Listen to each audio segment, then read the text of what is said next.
Normally, the body is in a state of equilibrium between heat gain and heat loss, resulting in a relatively stable temperature of 37 degrees Celsius. This is what we call heat balance. Heat gain is through metabolism, which increases according to effort, radiation from sun or hot objects, or conduction by touching hot objects.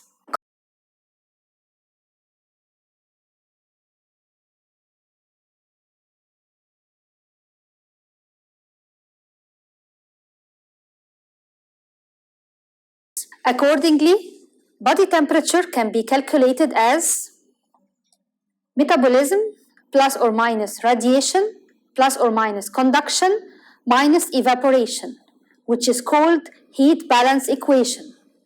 Evaluation of heat stress is done by measurement of temperature, relative humidity, air movement, and radiant heat.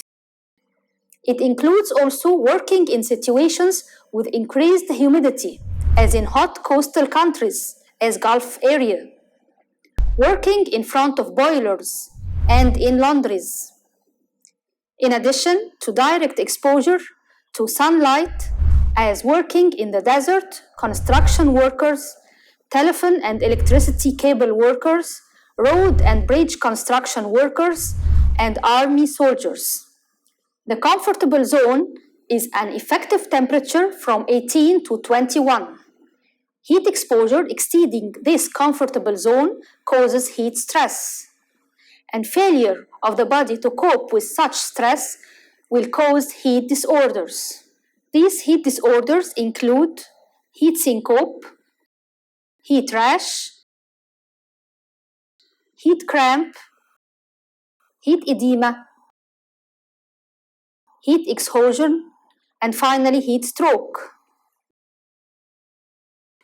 As for heat syncope or fainting, occurs when heat stress, especially if accompanied with psychological stress, leads to vasodilatation of blood vessels, thus decreasing the blood pressure and decreasing the blood flow to the brain, leading to syncope. To manage this case, you should remove the patient from the hot environment and lower his head at a level below his body. Supply the patient with fluids and assure him. Heat rash is also called pricky heat. Sweating in hot, dusty environment causes closure of sweat gland ducts. This sweat forces the upper dermal layer of the skin, leading to formation of vesicles. Frequent cleaning of the skin and application of keratolytic lotions as 5% salicylic acid in alcohol are used for management of this case. Heat cramp is a painful spasm of voluntary muscles following hard physical work in hot environment. Increased sweating leads to loss of water and sodium chloride. If the person compensates for water only, dilution of sodium chloride in blood takes place, leading to irritability and muscle cramps.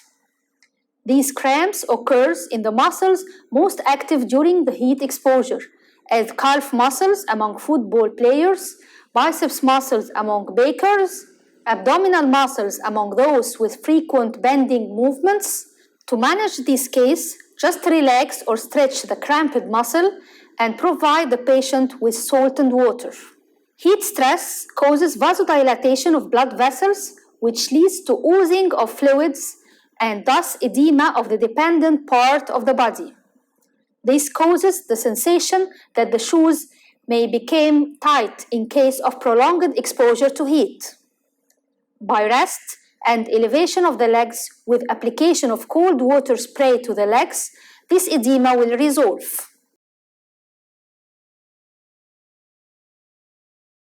Heat exhaustion has two main types: water depletion heat exhaustion and salt depletion heat exhaustion. Water depletion heat exhaustion occurs in situations where drinking water is not sufficient to compensate for the water loss of sweating. On the other hand, salt loss is compensated by eating as most foodstuff contains sodium chloride. This occurs usually among individuals who are not keen to drink sufficient water.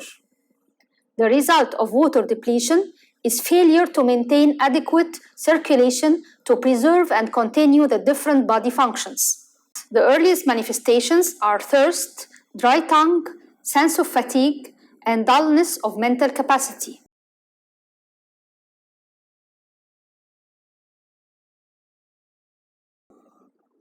The other type is the salt depletion heat exhaustion, which occurs when the intake of salt is not sufficient to compensate for sodium chloride loss in sweating due to either loss of appetite or insufficient eating. On the other hand, loss of water is compensated by drinking. Loss of sodium chloride leads to disturbed osmolarity of the blood and the intracellular fluid, which leads to disturbance in the circulation. Manifestations of salt depletion heat exhaustion include sense of fatigue, giddiness, nausea, vomiting, muscle cramps, and syncope. Generally, fatigue is a common manifestation in heat exposure because of the transfer of the circulation from the muscles to the skin. Heat exhaustion is managed mainly by compensating the lost element, salt or water.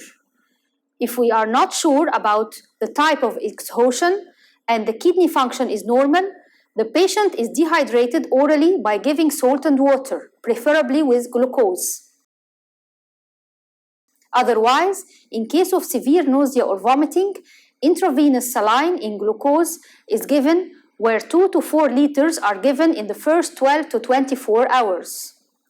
Continuation of the treatment is guided by the patient's pulse, blood pressure, urine volume, and chloride content. Heat stroke is a state of thermoregulatory failure of sudden onset following exposure to hot environment, characterized by disturbance of CNS, generalized anhidrosis, and rectal temperature above 40.6 degrees. The condition is frequently fatal. On the contrary to heat stroke, in heat hyperpyrexia, the patient is conscious, rational, sweating may be present, and the rectal temperature tends to be lower than in heat stroke.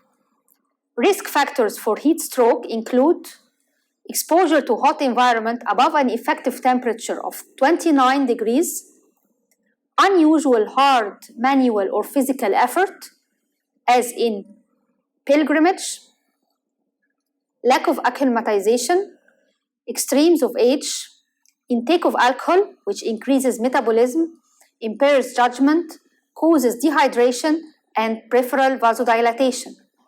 Intake of atropine or similar drugs, intercurrent diseases as influenza or malaria, history of heat disorders as previous heat exhaustion or heat stroke. The exact pathogenesis of heat stroke is still unclear. However, what is agreed upon is that the main triggering of the manifestations is failure of sweating mechanism. Failure of sweating causes failure of heat loss, leading to rise in the temperature of the body, especially the internal core temperature, which causes disturbance of the body functions, especially the CNS, and vasodilatation of most of the body blood vessels, and or capillary rupture in different sites, as the liver, peritoneum, pleura, subcutaneous tissue, kidney, or spleen. The main presenting features are that of the CNS, disorientation, mania, delirium, involuntary limb movement, convulsions, and loss of consciousness. Rapid pulse of 130 or more, high rectal temperature of 40.6 degrees or more, low blood pressure, shallow rapid respiration, fixed eye, conjunctival congestion, dilated or constricted pupil, flaccid or absent tendon reflex, and hot, red, dry skin. The essential triad of rapid diagnosis of heat stroke is hyperpyrexia, with rectal temperature 40.6 degrees or more, loss of consciousness, red, hot, dry skin. It is worth noting that heat stroke occurs in sudden onset. Thus, it is important to educate exposed persons about the prodromal symptoms, which are the exaggerated sense of well-being, euphoria, headache, restlessness, uncoordinated movement, aggressiveness, mania, and mental confusion. Heat stroke is an emergency which takes rapid management. Prognosis depends on the efficiency of rapid cooling of the patient to reach at least 38.9 degrees within 1 hour. Thereafter, gradual cooling is recommended. The most efficient way is to simulate the natural mechanism of heat loss, which is evaporation of sweat. Evaporation causes marked heat loss. This can be tested by trying to evaporate an amount of water by heating it. You will find that it consumes a considerable amount of heat energy. For a case of heat stroke, evaporation is achieved by exposing the patient to water spraying, such as tape water, to replace the absent sweat. Air current by fans to move out the surrounding air saturated by evaporated water, to be replaced by fresh air with low humidity. Recently, there are different types of heat stroke treatment beds with built-in water spray nozzles and fans. Supportive and symptomatic therapy is also given according to the condition, such as chloropromazine in case of convulsions, fluids in case of dehydration, oxygen in case of respiratory distress, and so on. Please take care that you should never put the patient in ice-cold water, as this will lead to vasoconstriction of skin blood vessels and hence will hinder heat loss and increase vasodilatation, congestion, and hemorrhage of internal organs. Psychological effects of heat include irritability, increased rate of mistakes, lack of concentration, delayed thought process, and retarded sensory motor coordination. For example, increased reaction time. Heat acclimatization is the series of physiological changes which occur when an individual used to live in a cool climate is suddenly transferred to a hot climate so as to adapt himself to the new environment. Acclimatized body economizes its response to heat stress. So, after being acclimatized, the response to heat stress is less than before acclimatization. Accordingly, the pulse rate is less elevated, the energy expenditure is decreased, and thus the body temperature becomes lower. Sweating becomes in the form of thin film evenly distributed over the body instead of being excessive and drooping. Even the sodium chloride content of sweat decreases, and sweating starts at a lower temperature with decreased latent period, normally 4 to 5 minutes. Adrenocorticotrophic hormone and aldosterone hormone increased to preserve water and sodium chloride, and cardiac output returns to normal levels. Acclimatization can be gained by exposing the person to a temperature and energy expenditure, for example, exercise, similar to what is expected in the new hot environment. 2 hours for 2 weeks is sufficient to induce acclimatization. Heat acclimatization is an essential preventive measure for workers transferred to hot countries, for pilgrims, and for working with excessive heat exposure.